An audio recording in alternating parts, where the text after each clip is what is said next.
Good day, everyone. Welcome to the second part of our research presentation.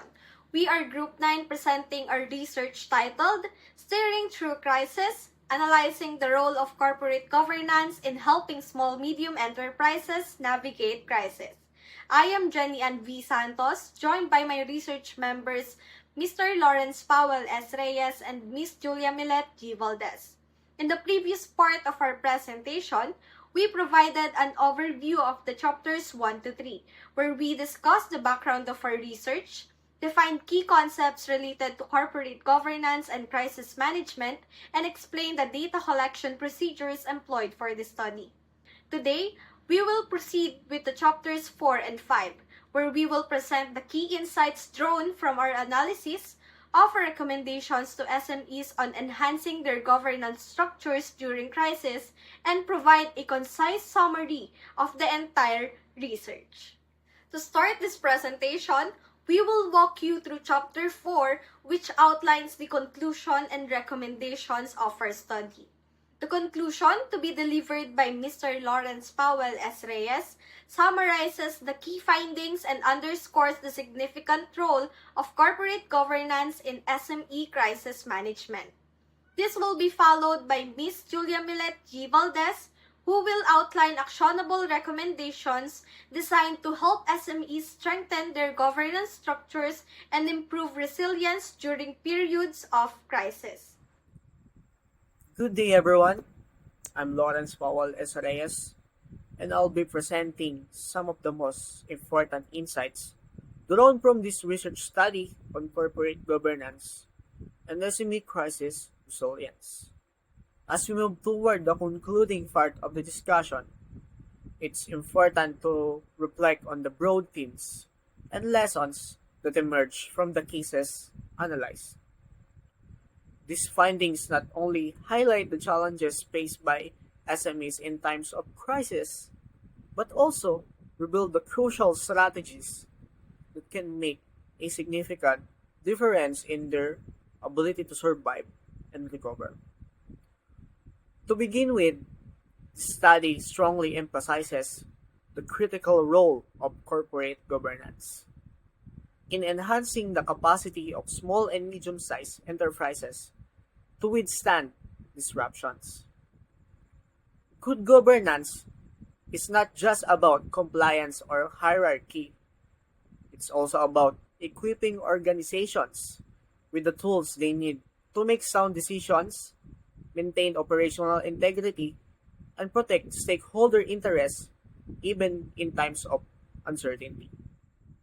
First, SMEs with strong governance structures, those with decision-making processes, proper internal controls, and consistent stakeholder engagement were significantly better positioned to manage crisis. These enterprises were able to act swiftly, minimize disruptions, and regain their footing. A prime example is the SCAR Indigenous Products, or DIPS, which used its solid governance framework to adapt rapidly during the COVID-19 pandemic. By enforcing health protocols, renegotiating with suppliers, and meeting shifting market demands, DIPS not only survived but actually managed to expand in the times where many businesses were shutting down. On the other hand, the contrast becomes clear when looking at Polytechnic Savings Bank Incorporated, or PSBI. This SME lack effective governance mechanisms. So, without transparency, board oversight, and structured leadership, PSBI fell into mismanagement. Its inability to implement meaningful reforms led to mounting losses and ultimately business closure. So, this shows that without strong governance, even well-established enterprises can become vulnerable to problems and issues as well as uncertainties. Furthermore, the study underscores the power of governance reforms in facilitating recovery. For example, Victoria's Milling Company or BMC initially faced severe financial challenges during the Asian financial crisis. However, by implementing reforms such as debt restructuring, workforce reduction, and improved board-level decision-making, the company was able to restore stability over time. This case proves that even when the governance starts off weak, proactive changes can lead to resilience and recovery. Moreover, the study also brought to light the common challenges SMEs face during crisis, like limited financial resources, informal organizational structures, and dependence on few individuals for major decisions. These vulnerabilities often slow down response efforts and increase the risk of failure. However, these issues can be mitigated by introducing structured governance elements such as board advisory, formal leadership roles, and clear lines of accountability for each members or stakeholders. Finally, the study outlines several best practices that can help SMEs prepare and manage future crises more effectively. This includes the development of formal crisis management plans, regular risk assessments, and integration of digital innovations such as artificial intelligence and blockchain for better data management and decision making. Just as important is maintaining open and consistent communication with stakeholders, which builds trust and ensures support during challenging times. In summary, corporate governance is not just about bureaucratic requirement. It is the foundation for SME survival, growth, and long-term success. Strong governance enables businesses to respond to crisis with clarity and confidence. It equips them to adapt, recover, and emerge stronger than before. Thank you for your time and attention. That concludes the discussions of the study's key findings. Now, we will proceed to the recommendations for SMEs based on this research, which will be presented by Miss Julia Valdez. Thank you. So based on the findings and analysis of this research po, the following recommendations provided a robust and practical framework for enhancing crisis preparedness, response, and recovery among small and medium-sized enterprises. So the first recommendation po is integrating crisis management into corporate governance structures po. So crisis management po should be institutionalized as a core element of corporate governance within SMEs po. This requires po the development of structured frameworks that clearly define the roles, responsibilities, communication flows, and escalation processes necessary during disruptions po.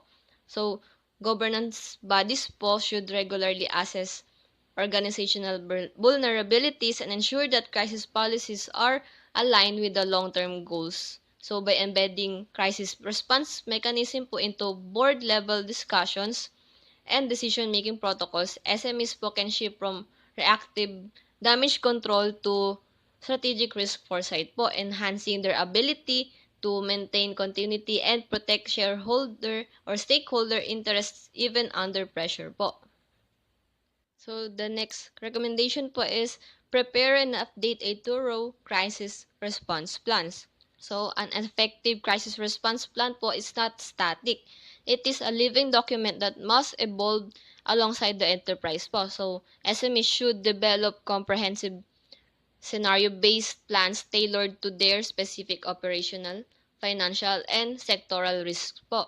This plan po must outline step-by-step response procedures, designate crisis teams po, and include communication strategies for both internal and external stakeholders. So, periodic review and rigorous stress testing through simulations po ensure that the plan remains relevant, actionable, and easy executable in real-time scenarios po. The ultimate objective po is to minimize the chaos of uncertainty with preparedness and structured action. So the next recommendation po is establish proactive risk monitoring and early warning systems.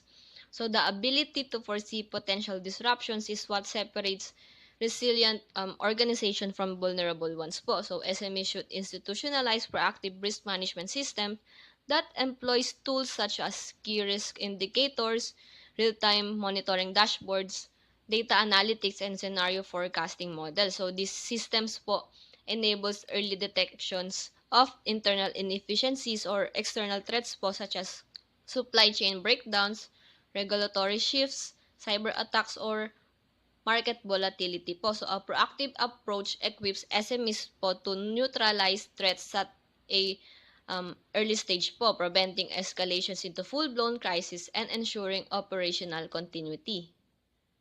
The next recommendation po is develop ethical and effective leadership during crisis po. So, good leadership po is very important during crisis. SME leaders should be trained to stay calm, act with integrity, and think clearly even under pressure. Crisis leaders need to make smart decisions quickly, communicate honestly, keep their team motivated, and stick to the company's values. So, to prepare for this po, leaders should go through training that includes practice for crisis situations, learning how to make ethical choices, and improving emotional intelligence. So, when leaders are ready and trustworthy, they give people confidence and help the whole business stay strong during the tough times or during crisis. So next recommendation po is institutionalized crisis-specific capacity building and training. So organizational resilience po is built from the ground up. So training programs po must be institutionalized across all levels of the SMEs from top executives to frontline employees po to ensure cohesive and coordinated crisis response. So this training po should go beyond theoretical models and include interactive components po such as live drills, role-play scenarios, and post-crisis debriefs po. Employees po must be equipped with the both technical knowledge and psychological readiness po to act decisively po in high-pressure situations. An organization po that trains regularly for crisis scenarios po is more likely to reduce response time, mitigate damage po, and rebound more quickly. So for the next recommendation po is create strategic communication and alliances to support crisis recovery and assistance po.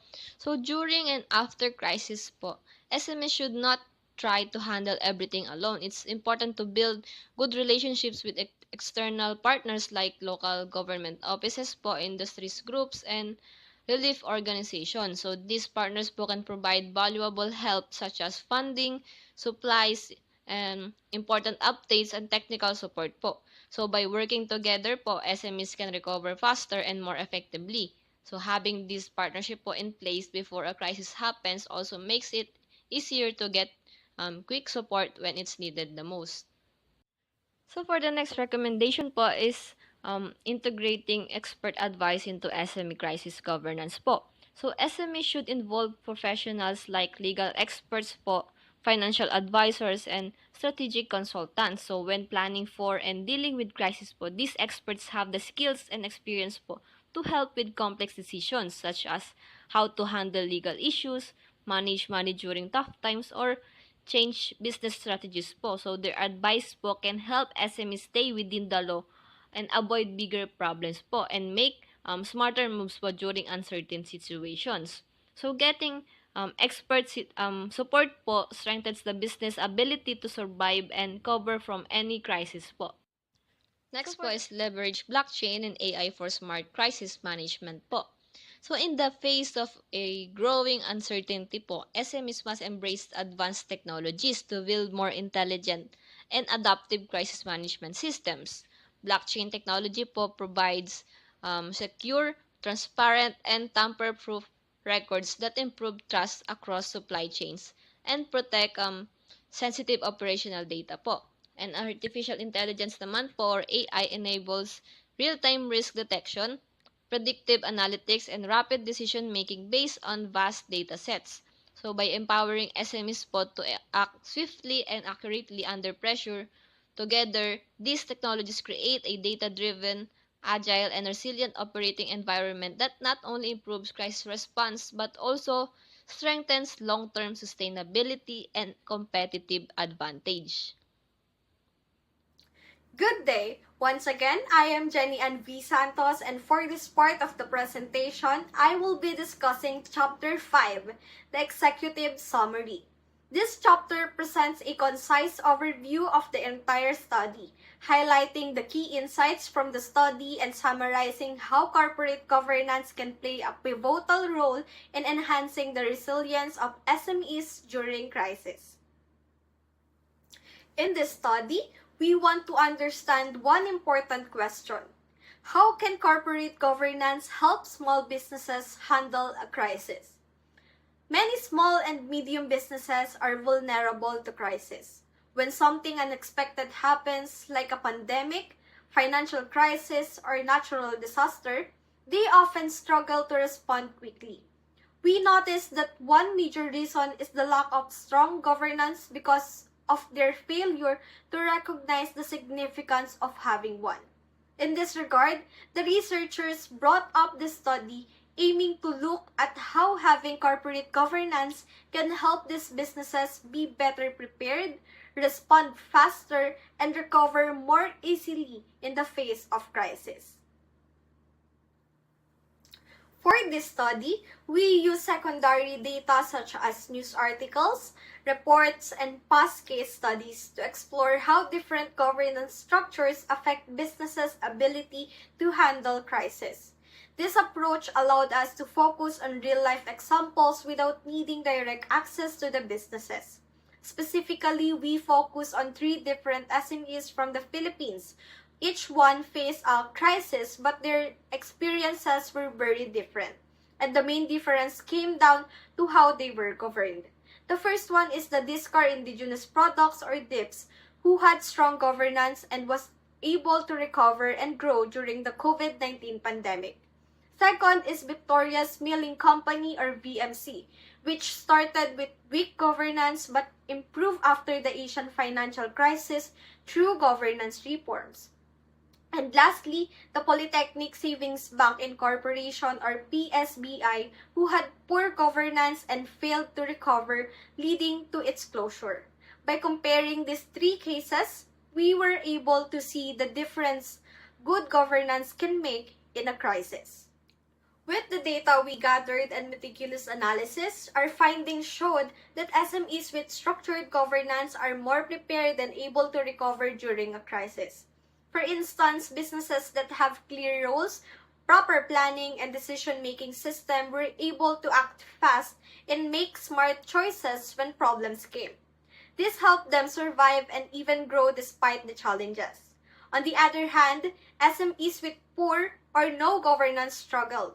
They were slower to respond, made risky decisions, and often couldn't recover. In some cases, like PSBI, this even led to business closure. Another important finding from our research is that governance reforms, even if they happen during or after a crisis, can still help a business recover. This means that even if a company didn't have a strong governance before a crisis, it's not too late to make changes. Improving systems, restructuring leadership, or adding clear policies during or after the crisis can still lead to better decision-making and long-term stability. A concrete example is the Victoria Milling Company's crisis experience. Governance reforms assist their gradual recovery.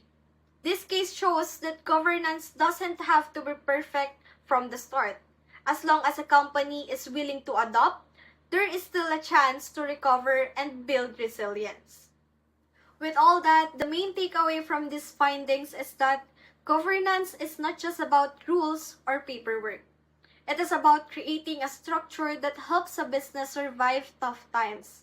Without it, SMEs are more likely to make poor decisions, respond too slowly, or lose stakeholder trust, and that increases the risk of failure.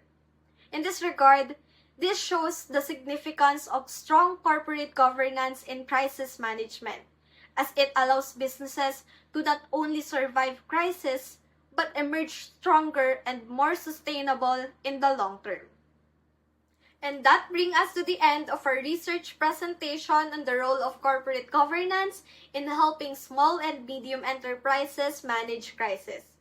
We believe that this research is not just useful for academics, but also for business owners, policymakers, and anyone who supports SME development.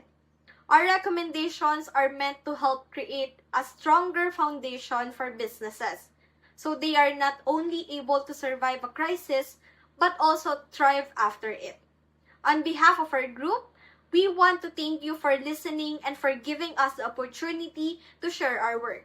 Thank you, and may God bless us all.